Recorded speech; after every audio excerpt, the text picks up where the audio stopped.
Welcome home. We are WNST, AM 1570, Towson, Baltimore. We are Baltimore positive. It is summer, summertime. It is our 27th anniversary. I don't know why I decided to load up radio this week, but I did. Luke's out in Owings Mills. I'm going to be celebrating with my 27 favorite things to eat in and around town. I'll be sharing them each and every day. I've already sort of told everyone number 27 is the Philly Pretzel Factory just north of Bel Air, where they make the Philly pretzels. So that's number 27. It's only going to get better than that. And hey, that's a $2 item. All brought to you by the Maryland Lottery. I'm going to be out this week at Beaumont eating the fried lobster tail, which is number 25 on the list, and it's delicious. Certainly, if you find 25 better things to eat than that, I need to know about it. But also our friends at Curio Wellness, who have given me my I'm a blunt person shirt. It's a little bit rock and roll. I've had my hair out most of the week here with all my Philadelphia long hairs, so I'm gonna let my rock and roll flow go, just like Rick Ocasek always wanted me to. Maury Brown is here. He is, of course, Bizball Maury. You can find him out in the Forbes Landia. You can find him out in social media, where tens of thousands follow his work from Portlandia. And he's also in the rock and roll bands Shoot the Thrill, doing AC/DC stuff at Hairfest, as well as his Scorpions cover band that we could talk a little bit about that before their residency in Las Vegas. Maury, a happy summer to you. I try to bring you on 2-3 times a year. We get together, we do rock and roll and baseball and all of that. And I kind of reached you because we're playing the athletics soon, so we continue this experiment with Major League Baseball. But dude, I wouldn't have told you last time we got together. I think the Orioles were a little bit on the skids in the first week or two of April, and maybe wherever it was, that this would be a last place sell-off operation, and 9 of their opening day starters wouldn't be on the team, and the manager would be gone. I mean, it has been disastrous from a baseball perspective here, and you and I have been doing radio together for a couple decades. I don't know that I can even explain to you from the inside of April, they're going to go to the playoffs. May, they might be all right. June, the season's over. August, holy hell, what hit us? Yeah, I mean, this is maybe the biggest curiosity of the season from the downside, right? I mean, you would have expected the Pirates to be bad. You would have expected the A's to be bad, although there was some anticipation that they might kind of uptick a little bit. I don't think we saw the Orioles being this bad. The Braves were another one that were a little bit surprised about. But if you looked at it at the beginning of the season or last season, or certainly the year before, you would say this is a team that has built to last. And many of us, myself included, said those very things, that they were going to be a contender, that they were built correctly, that they were going to go and be able to hang around for a while, that their window was going to open up and stay open for a while. And that clearly did not happen.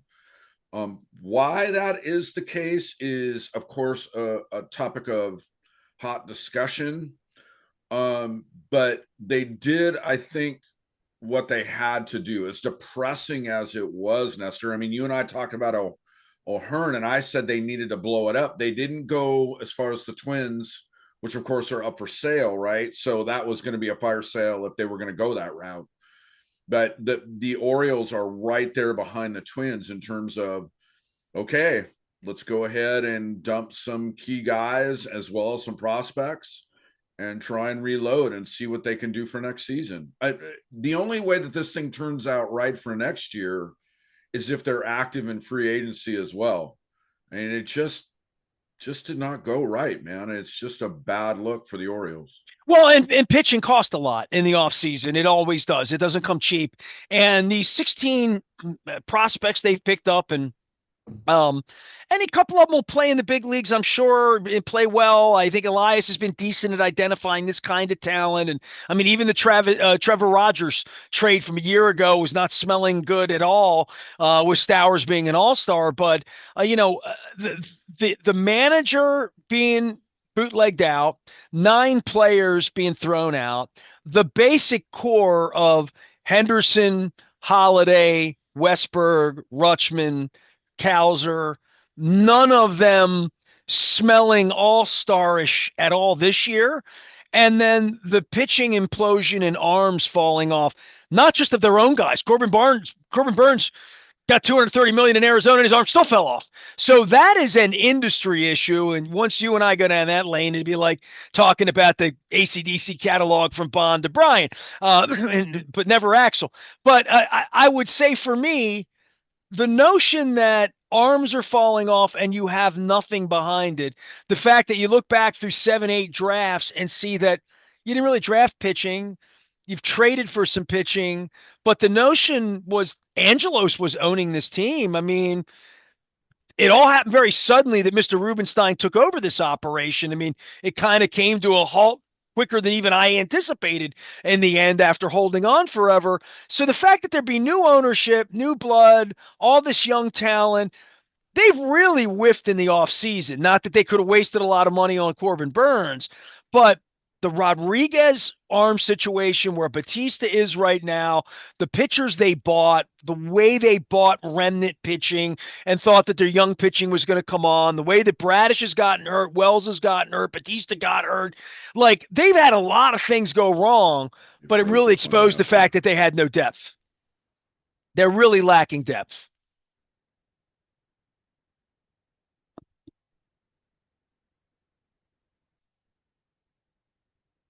I'll get you in, Mar.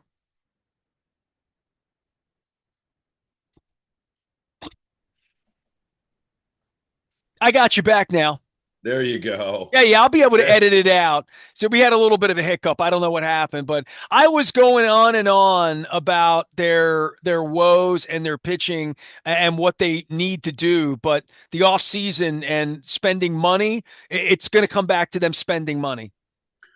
Yeah, I mean, I guess the hope is that you look at them and say, okay, the prospects that they brought in, which were, of course, more arms, right? It was a big part of that. That helps satisfy your thing, and that you hope that as fast as it fell, that it can rise back up, right? Pitching arms are really unpredictable right now, Nestor. It's just it's a league-wide problem. It's a systemic problem. Guys are throwing with so much velocity and so much stuff that it is very hard, even with the medical records that you get, to kind of plan it out. I mean, look, the Orioles are not unique in this problem, right? Everybody's having this problem in one way, shape, or form. I mean, look what the Yankees went out and did, and that didn't exactly turn out well with their, with how their bullpen turned out their first game in Miami. So, it's a problem. Do you sit there and go, well, that's just how the industry is? You just can't do that. I mean, obviously, you have to try and do your due diligence about it. So, I will be interested to see what potentially happens in the off season. Obviously, there will be questions about the front office. I mean, it has to go somewhere. You cannot obviously put this on the manager. You just it's much deeper than that. But I mean, obviously, the ownership is on the hook for this. They always are. So again, I'll be really interested to see. I think that the Orioles are maybe the top story for the off season because of how badly it went this season, and how serious they are to turn it around, knowing that they're likely going into a lockout that affects, I believe, will affect regular season games in 2027. So how many long-term deals, or do you pick up guys, and give them extensions? All of that stuff is in play for not just the Orioles, but everybody else. No one covers the business of baseball better than Maury Brown. He does it out of the fighting city of Portland, Oregon. Also, I think where Ken Patera was from at one point, if I'm not mistaken. But nonetheless, you've already mentioned the lockout, dude. My next words that I wrote down, other than Ozzy Osbourne, was lockout. And I don't think we can talk about this. And look, man, I go back to 81 when I was a 12-year-old kid. My dad canceled the sporting news because he was pissed at baseball. I've been in the industry since 1984. I watched us lose a football team. I even know you because Portland's been trying to get a baseball team, and you were part of that. Sort of how I know you. So the business of this gets real sticky when Mr. Moneybags comes in and buys the Orioles and then goes on television and talks about a salary cap and certainty as sort of like This is a normal business. And sort of like Mr. Rubenstein did no work in reading Lords of the Realm or any of the things that I've experienced in 35 years of being on the radio, 27 years as of today, by the way. Happy anniversary to us, Yep. for in talking about this. But living through the strike in '94, living through Angelos coming in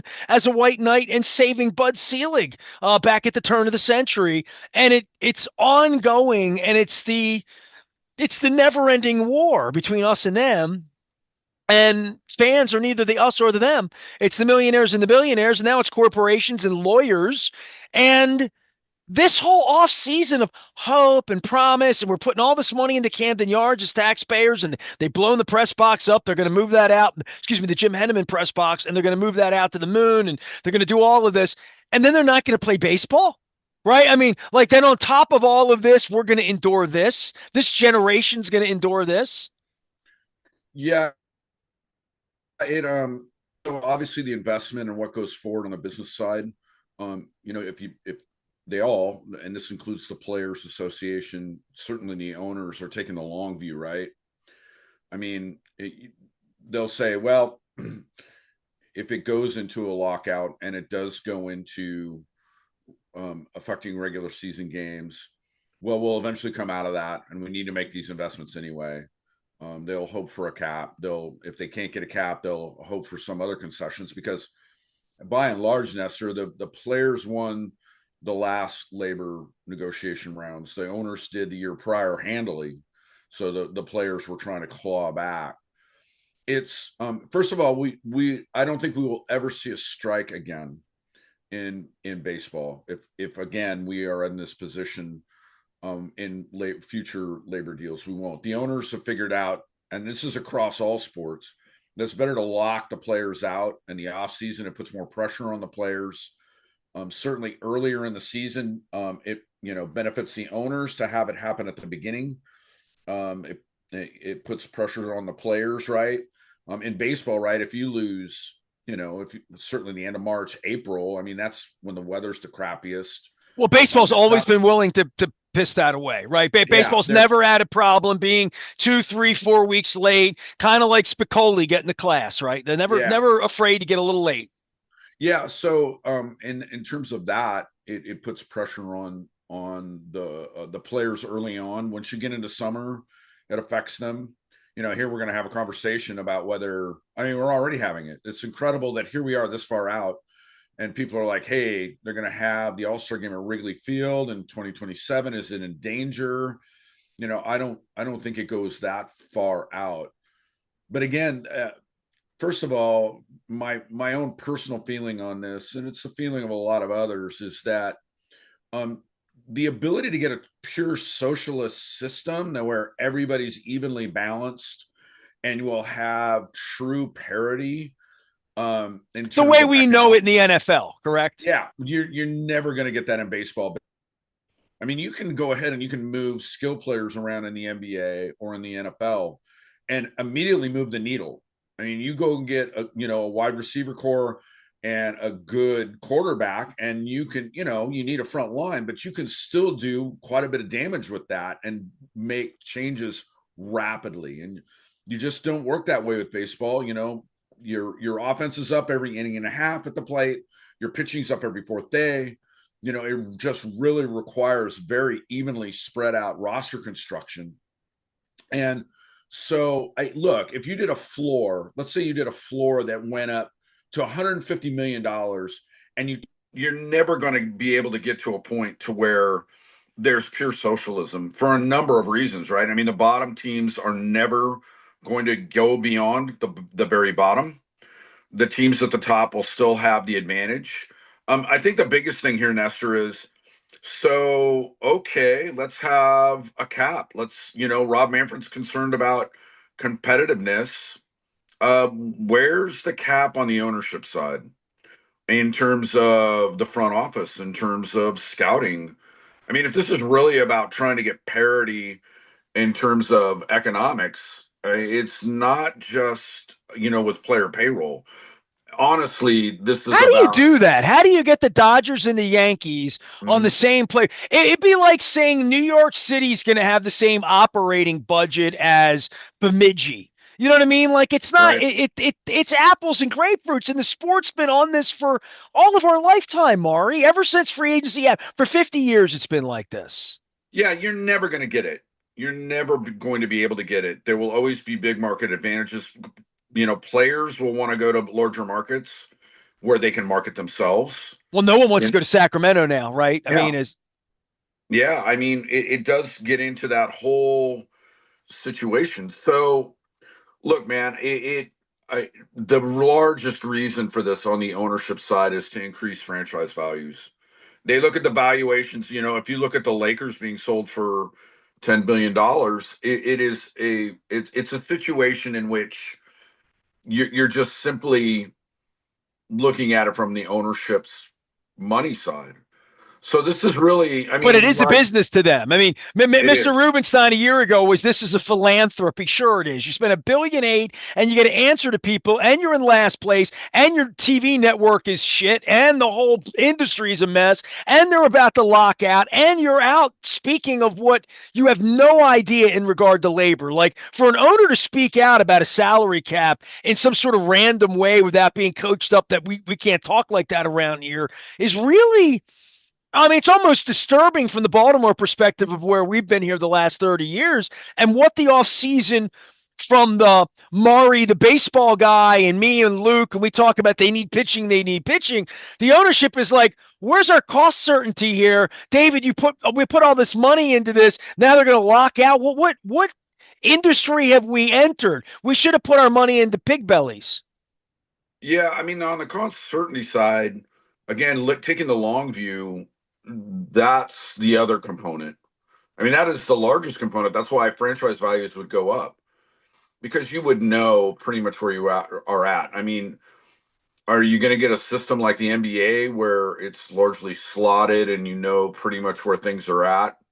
Are we going to get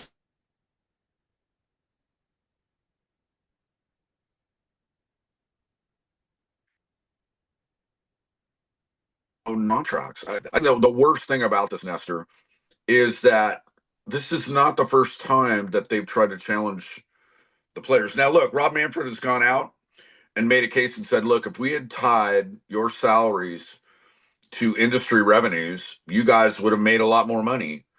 And I if always said that, by the way.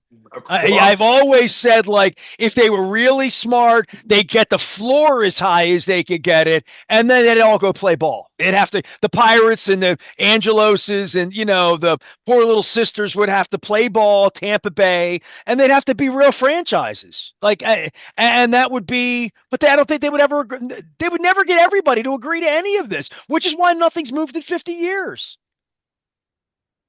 yeah, that's the only upside is that you start to force the welfare takers to do something about it.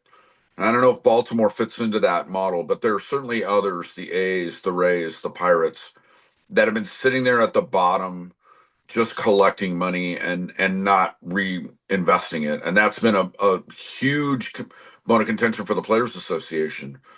But again, once you get into a system like that, it really just they'll start nibbling around the edges. And when I say they, I mean the biggest problem with this, it was no surprise that Bryce Harper was the guy that created the biggest amount of noise when he went, face to face with Rob Manfred in the clubhouse. Manfred has been trying to pitch this thing. Now, the problem with, hey, if you guys had hitched your wagon to, us and baseball revenues, you guys would all be richer. That's across the spectrum, the bottom to the top. Now they're going into a situation to where the media rights are a little well less known and well defined, so, of course, that's probably going to come down on the There's no national level. revenue certainty. Yeah, in terms of that. So maybe the players wouldn't get that much money. But Harper is the guy, the guys at the very top are the ones that stand to lose the most in a cap system. right? I mean, you do get into, your Juan Soto's, Yeah, your how much is Shohei Ohtani's. Lamar really worth in the open market versus what Mhm. he's worth in the NFL system? Right. Imagine if there was no cap in the NFL. What would these guys be making? It would be insane, Lester. It would be crazy because the amount of money that is flowing in to the NFL is so large. So really, a It's even cap. bigger than Taylor Swift, believe it or not. Yeah, but I mean, to the biggest extent, right? The largest extent, the issue at hand is that it will engross the owners further. A cap system will simply allow for more profits. If you wanted to have more competitiveness and you wanted to force it, you would just increase revenue sharing. And I'm a firm believer that players should be paid, people should be paid for their value. That's largely you know, the capitalist system, if you want to say it. Pay people for what they're worth, what they're willing to be paid. Nobody's holding a gun to owners' heads to pay them the amounts that the players get paid. So okay, but this idea that suddenly the Pirates and the Rays are going to be standing toe to toe with the Dodgers and the Yankees, I think is a fallacy, and it just won't work that way. And so the one thing that I'll say difference between 94, 95, and now is that we have the internet and social media. I think fans are a lot more educated, and the media's a lot more educated about these things. 94, 95, it was largely about the greedy players, and that was the sticking point, and they wrote it out with Don Fear at the helm. But again, I think that what Manfred is seeing is that he's seeing a weakness in the leadership of the Players Association. Well, They obviously, so the NFL are selling them out. I mean, just getting oh good representation is its own issue against power, as Paramount has found with Trump, right? Like we're just in a place where power and money and are trumping law, right? Yeah, well, certainly the situation with the NFL is a mess. The NFLPA. I mean, it's just um that's not a good look. Well, the Um money that controls the league can even buy off union leadership, like to yeah, keep their jobs. That's when it's that you don't have any fair negotiation going on here. And to your point, the owner's upper hand is to lock them out to begin with and just say, we're not going to let you play. Then the scab ball takes over. And we've seen all of that play itself out over sports and time too. I don't think anybody's going to accept the bananas as the Red Sox anytime soon. no, and obviously Angelos was at the center of that whole thing with the scab players, right? That was a Oh, that was a huge thing.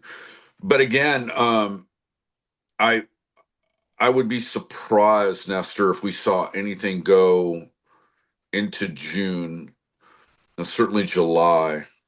That then the dynamic shifts over to the players if you get into that situation. And look, let me preface all this. Rob Manfred has said, hey, I'm not going to specify this. It isn't a topic of discussion with the national media rights that have opened up with ESPN opting out. And certainly, that comes up again with Fox and TBS, but I don't know how it doesn't affect that. I mean, for those that don't know, historically, even when you don't have games played, the networks pay for those media rights. Now, the league has to rebate that money back to the league and to the RSNs, right, the regional sports networks, but they get to do it over time and largely without interest. So that again is a power play for the owners. They will be able to have that money come in. It allows them to have some additional revenues continue to pour in, even when games are played, where the players really have that locked out. Now, the Players Association has told these at the end of a labor deal, when a labor agreement is met, they immediately tell them start socking money away. And the Players Association has their own war chest. If it's as big as the owners, probably not, but it's substantial. Nestor, in every instance of this, who loses out? It's the fans every single time. And I think the thing that bothers me the most is that the owners have tried this many times. 94, 95 is just, the culmination of it. It really, the owners sticking their Well, it's a heels in the lack of dirt. trust, like in any relationship. Mhm. Like just at the core, the collusion of the 80s is still Yeah. here. It's still here, right? There's still remnants of all of that in Max Scherzer and in Bryce Mhm. Harper, right? That was handed down to them from Rick Sutcliffe. It was handed down from, I mean, for crying out loud, Kurt Flood's family's back in the news, right? I Right. mean, right. And that, to that latter point, I think that that's important. I think that that column really, I mean, it was very much touching on what needs to be remembered about this. It's unfortunate. I would like to think that the owners would have figured out in 94, 95 that this road is rocky at best and disastrous at worst. And when I say disastrous, baseball is a pretty resilient game, right? I mean, the owners have tried to kill it many times over, and it hasn't happened. But look, I mean, Rob Manfred has said the word salary cap without saying the words salary cap in his meetings with the players. And that, of course, got raised the ire of Bryce Harper, who got in his face about it and said, hey, if you're going to talk salary cap, you can get out of here. And Manfred said, I have the right to talk to the players. It's no surprise that Bryce Harper was the guy that said this. One, because he's a outspoken guy, but two, he would be the kind of guy that would be impacted the most. So, Kurt Flood's come up because salary cap is back in the news. The labor deal doesn't expire until next December.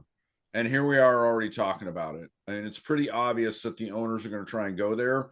They're trying to pitch this idea that, hey, players, when I meet with you think of this. If we had attached a cap system to league revenues, you'd all be a lot richer right now. And that's only partially true. The rank and file, maybe, right? But again, I come back to Bryce Harper. If you have a cap system, the star players are the ones that would be hit the most. And the thing that I think bothers me about this is this idea that Rob says he's getting these emails from fans in certain markets saying it just isn't going to work. It doesn't work. There's no competitive system. I look at what the Dodgers and the Mets are doing, and my team can't do it. And I don't know how to tell this to those fans. If you're a Pirates or Rays or Rockies fan, A's fan, none of that changes. So if you did a floor and you did a ceiling, and let's say you raised the floor to 150 million and you cap things at, I don't know, let's say 250 million, those teams at the bottom are never going to go above that floor. They're going to get the bare minimum and that'll be it. And so maybe the teams in the middle, your maybe Seattle Mariners, teams that are hanging around, the Baltimore Orioles, maybe at one point, hanging around the middle might have a little bit more of a shot. But if the idea of a socialist system is never there because the owners aren't talking about capping their front offices. I mean, this is all on the players, right? We gotta cap the players for cost certainty and raising the values of our franchises. Well, they're not asking the owners to pool their money. No. And that I think that's the biggest issue that I have. You really want to do something that makes it competitive, then make it to where, the A's and the Rays and whatnot can afford to go out and get the good front office talent that procures the talent, the players that develops them. You're just not going to get that. Baseball is entirely different than the NFL and the NBA, where a skill player can move the needle instantly. You can take LeBron James and pick him up in his prime anywhere. And we saw this. You take him out of Cleveland, Cleveland's suddenly bad, and he goes to Miami, right? Or he goes to the Lakers, or he goes back to Cleveland and they win a championship, right? You just don't do that in baseball because, again, on offense, you're up every inning and a half, and then pitchers are up there every fourth day. So it just requires it to be more balanced. And that requires smarts and player development. And yeah, a little bit of money. But again, a cap system, I think, is not going to act the same way that a lot of fans think it will. Maury Brown is our guest. He is Bizball Maury. You can find him out at Forbes. You can find him along with Fox doing some racing coverage in F1 and a whole bunch of other things. But the whole business of sports was your entree into this. You grew up in the Bay Area. I think you and I began talking about the A's abandoning Oakland right around the time we met each other. Um, the Sacramento A's in Baltimore this week, and I think it's really the reason I reached to you above and beyond like who they be playing, or they're going to be on the West Coast playing your Mariners next week, but just in a general sense, how FUBAR baseball has been for so long in regard to contraction, strikes of 94, contraction of 99. This century having the Orioles be just awful. These sell-offs, these fire sales that the Marlins have had, the Expos playing in San Juan, the Orioles in Masson and all the money mess and all of that that goes on, and yet still they have a franchise adrift, and the Vegas thing feels like a mirage to some degree, and they're playing in Sacramento and nobody wants them. Yeah, I think, Nestor, I think they're going to be okay, right? And when I say okay, I mean that they are going to get the ballpark built there. I do see it happening. In Vegas. In Vegas. They are going to do it. Now, whether they have to play an extra year in Sacramento, I don't know. I mean, there's conversations about, obviously right now tourism is down in Vegas. Tariffs, we don't know, like steel and the cost of materials and everything. So let's just say that they get it figured out and they get into Vegas. Their attendance numbers, I don't think change much, right? They'll still hover around the bottom, unless they become. I almost see it fantastic. as being this freakish putting the Miami Marlins in the middle of the strip in this pizza mall of a stadium that smells like cotton candy and no one coming. I mean, the Marlins are 15 years into this down there now, right? Yeah, and well, strangely, well, of course, right now they're in a moment, right? They have some promise, and the But league that is doesn't super, mean anybody comes and watches them play. And right. I think that look of and that's to me what baseball in Vegas could be if they're not careful. So the advantages to Vegas will be this for the A's. They're going to reap the benefits of their sponsorships, which is a huge part now. I don't think it gets talked about enough in Major League Baseball as maybe it's either catching up or it's right behind television and media revenues, rights, which are going to be on the decline. Back to the cap thing, that's something for another day, but that's part of the reason why the league has looked more toward sponsorship dollars. So the A's, I think, will greatly benefit there. There's no doubt in my mind that they're going to make a killing in that department. But attendance will be weird. I mean, they can certainly partner with a hotel casino for deeply discounted tickets. It'll make it look like there's more people than the revenues than they're going to maybe pull in at the gate. The Marlins, they had a great series in terms of, if you're a Marlins fan, with the Yankees. They packed it out for a couple of games. It's not consistent. So it is an issue for the A's, but it'll provide some other stuff. I mean, it gives them a foothold into Vegas, right? You can host the draft there. They can host, World Baseball Classic if they want to. They can do, the All-Star game there. They'll have other things that they can do with the facility. But Nestor, I think the biggest problem is there are just some markets, and there are no more markets to go into in the domestic U.S., right, that are just going to really be huge upside. Well, you're in Portland. They've talked forever Yeah. about Austin, Texas, Nashville, Mhm. Tennessee, Louisville, Kentucky is sailed. Buffalo, New York is sailed. Birmingham, Alabama was never real with the Braves, right? So they've talked about moving Tampa to Orlando. Whatever. I mean, I'm with you though. There's it's like the Eagles song. There are no more new frontiers. We've got to make it here.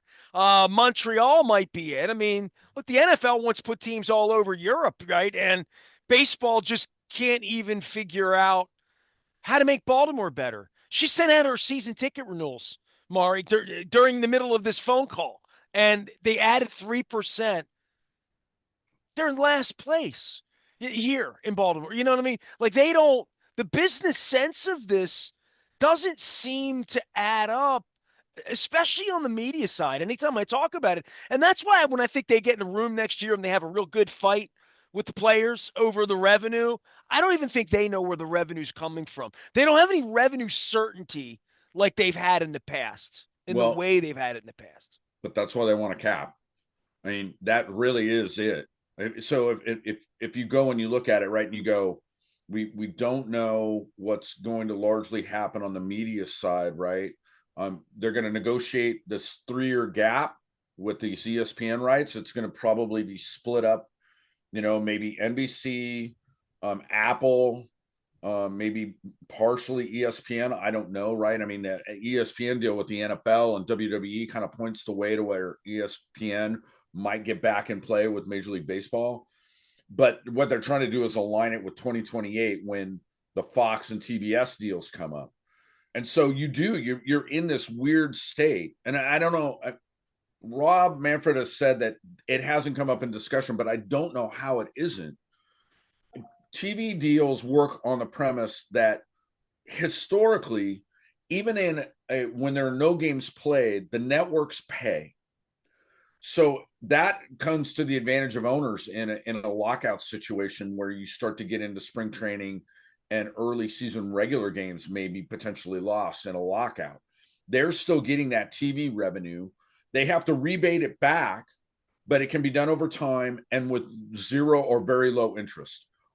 Well, I don't know about you, Nestor, but if I'm sitting there staring down whether I want to reach a deal with a bunch of different sports properties and baseball sitting there on the cusp of a labor dispute, it has to factor in. It's I not don't an know how it attractive doesn't. deal right now, right? I mean, it's not attractive to even be the manager of the Orioles next year if they're going to walk. I mean, you know what I mean? Like these jobs and players and the way agents are going to approach the offseason, the way owners, Mhm. hawkish, in a lot of ways. I don't know. Like Maury Brown is here. Listen, off the baseball thing, last thing, we got to talk Ozzy. Yeah. Like since last time we got together, not only the concert happened, and I was with my buddy John Allen from Stone Horses and Child's Play, and we were talking about Ozzy in the life sentence of like he's still here and Ozfest had happened, and then by the time it aired, Ozzy had passed, and I had said while he was alive, I thought that show where he came out, the final show for Ozzy, that was like Woodstock for anyone our age who's lived a lifetime going back to Priest and Maiden. Yeah, it's something to say about an individual that's relevant for as long as he was, over 50 years, right? And that's a heck of a thing. I mean, it really does get into a conversation about what he did with Black Sabbath, then completely remaking himself as a solo artist, right? I mean, people forget about I saw Van Halen open up for Sabbath toward the end, right at the very end of Ozzy's tenure, and Sabbath was terrible. I mean, Van Halen blew him away. It was their first tour. And so, to go out, have Randy Rhoads join the band, have that whole thing happen. We have the tragedy with Randy Rhoads, and he continues to build it out with different guitar players and have that. And then, I think that maybe the way that he sat in overall popular culture was when he started doing reality TV and doing the Osbournes, right? And so all of that kind of adds up into a different kind of guy. And you talk about him as the Prince of Darkness. His personality was absolutely anything but that, right? Just genuinely, and anybody that knew him, and I didn't, obviously, I'm talking about people that did, said he was one of the funniest guys you could ever meet. So, it My was, wife read his book on a vacation. yeah. I don't remember where. I think this was we were on like a boat in Tahiti or something, and I remember she was reading it on a pool deck, and she just kept pissing herself, like laughing out loud, holding the book over for me to read a page of it. And, and I can't say she's like, she didn't see the Diary of a Madman tour like I did, or Blizzard of Oz like I did, or I mean, I was down with the Mr. Crowley and all of that in 1981, 82. The girl that I went to see the Diary of a Madman tour. I was 13, the girl was 12. We took the bus together. We're Facebook friends all these years later. It's amazing. He had just bitten the head off of the bat, the dove, whatever. And even the ads in the paper were very wear like a Halloween costume to the concert kind of thing, that it was almost teeny bopper after heavy metal with the tragedy of Randy Rhoads in, and writing Crazy Train that sounds like some sort of asylum song that really speaks to love, right? Like when you break down the lyrics of these songs, and War Pigs, my God, like sort of the story of our existence here, all of his lifetime with war, and these things that were written about in the 70s, the early 80s, aside from all of that, and how beloved he was in Birmingham and all over the UK, and the funeral, and just, I mean, culturally, he's Sir Ozzy Osbourne, right? Yeah, I think I would look at it that way. I just saw a reel, a video that was posted.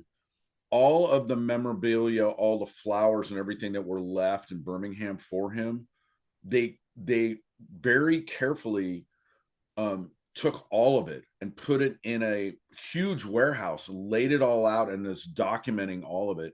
They took all the flowers, they're going to grind them up and put them at his gravesite. So they're doing a bunch of things that I think speak largely to at the end. He was, I mean, I think just deeply connected to his fan base. I want to go back to that concert, you know. So that was, of course, a big celebration of him, but it was done for charity. Which back, when all the early Ozfest stuff, and certainly Sharon Osbourne, it was a business operation, right? But I think that speaks a lot to him and what it would be about. That again, even people that didn't know heavy metal or weren't into it when they were in the 80s in the heyday, or knew, everybody knew about it. And he was just one of those characters that, in some ways was this endearing, bumbling guy toward the end, right? Where things were going on during the reality TV thing. And certainly his health issues with the Parkinson and everything, just, it was terrible. So I think that he transcends even people that didn't follow him closely.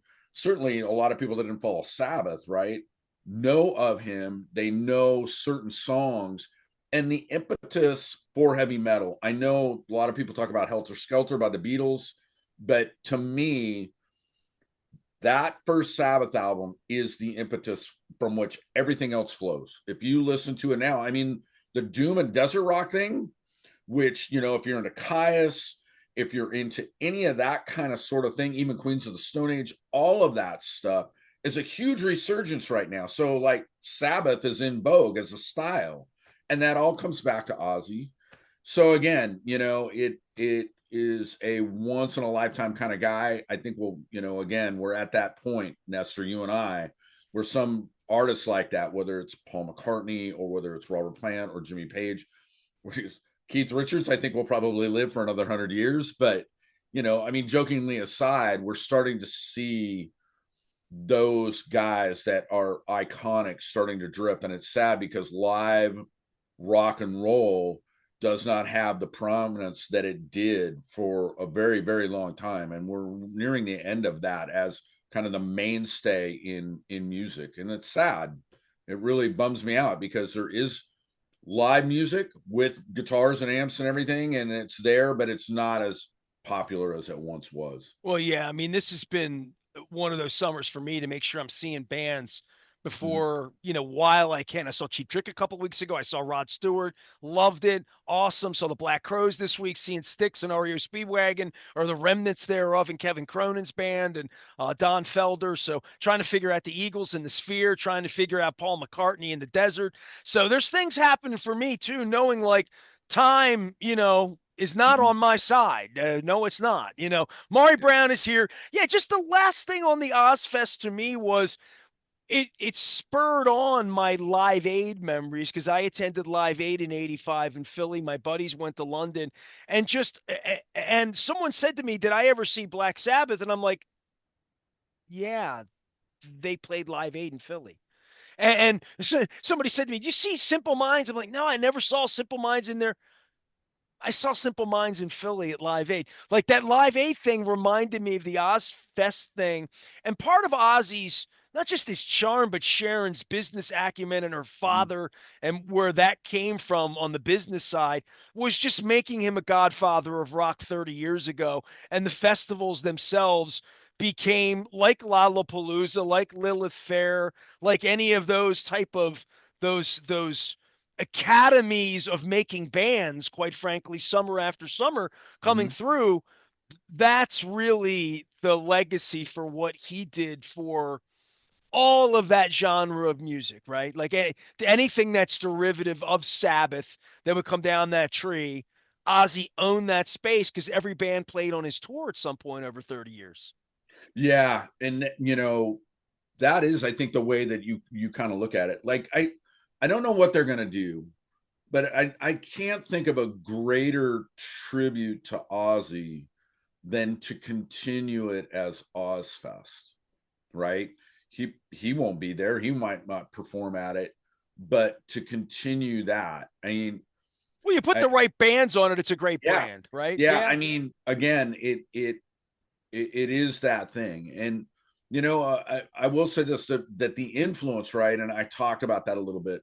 The influence is still there, and that is, I think, the greatest thing that you have with an individual like that, and certainly Black Sabbath as a whole, right? Or clearly, like if you're a guitar player and you don't know Randy Rhoads or any, Zach Wild or Jakey Lee, even Brad Gillis there for a little bit, when you get into those guys, all of those guys were fantastic. If it's not for Ozzy, you don't get that prominence. Randy Rhoads and Ozzy together kept that thing going. It could have been very easy.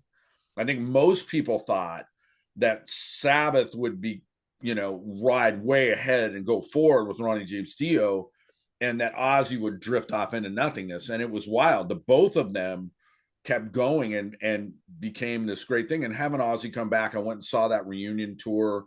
That was ridiculously great. I mean, the thing that I can say about that guy, about Ozzy, even though he was going through all those health things and drank like a fish and did all the drugs and everything, he really took very good care of his voice. I mean, even that last show with the Parkinson's and everything, he sounds great. And who does that at 70 plus years, In the right? last weeks of their life. Yeah. Yeah. And the last Yeah. few weeks of his life, he's still out there singing like crazy. And so, I mean, that I think is the other thing. I mean, you just don't do this at some players, some bands should write it off. But he was not one of them. He, again, sounded great even in his latter years. Maury Brown is a guitarist playing the Malcolm Young role in an AC/DC cover band called Shoot the Thrill out in Portland, Oregon. I'm going to let you go, man. Love you. I appreciate it. We can sit here and talk music all day, man. I mean, I saw AC/DC. The real AC/DC since the last time we got together was unbelievable. So that's Uh, another guy. That might have been the best concert I saw all year was AC/DC, and blew me away how good they were. yeah, yeah.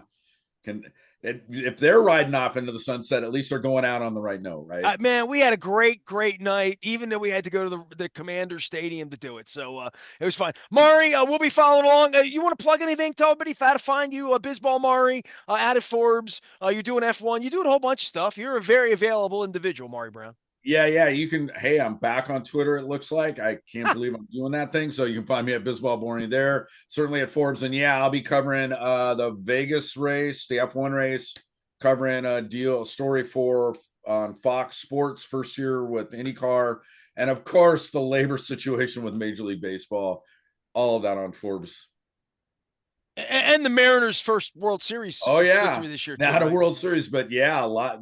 Mariners are looking pretty good. I'm liking what I'm seeing. He's not gonna talk any trash at all. It's been 42 years here for baseball. Maury Brown can be found out on the internet or anywhere Hairfest is played, or he's got a Scorpions band too. We'll talk about that next time we have him on. I am Nestor. We are WNST AM 1570 Towson, Baltimore. Getting through summer, getting through training camp. Luke's out in Owings Mills. We're Baltimore positive.